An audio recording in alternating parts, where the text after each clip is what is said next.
For the outputs, the 120 volt AC plug is 3-pronged, polarized. It is not a grounded unit, but it does fit a grounded plug type, which is nice. This is a straight up power inverter. There is no internal battery on the unit to store power. It's strictly taking power from one device and transferring it to another. It's pretty cool. It runs about $49.99 at the time of this recording. And like I mentioned earlier, it does take 2 power sources. This is the typical cigarette lighter for your car. You can plug that into your car and then power your devices through this device. Or you can use one of your Ryobi 1 Plus system batteries and plug it into this other power source. So it's one or the other. When it says dual power, you can't do 2 at once. But the idea is that you have 2 options for powering things while you're off the grid or when you need power and you don't have it. I'm using my 2 amp hour lithium 18 volt Ryobi 1 battery to power things. And just to get started here, I'm going to try to power a typical house lamp with it just to see how it works. I've never used anything like this before, so I wanted to give it a try before I take it camping and I'm out away from everything.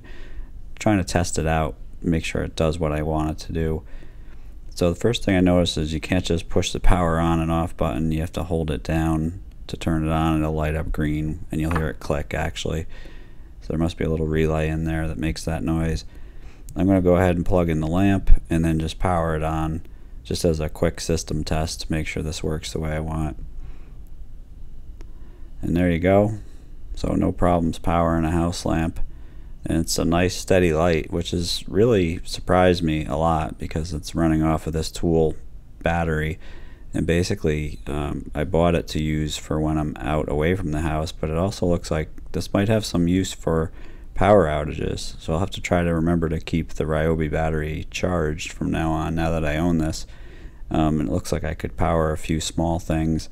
Nothing major. I'm thinking like a lamp or a phone charger, you know, those kind of things.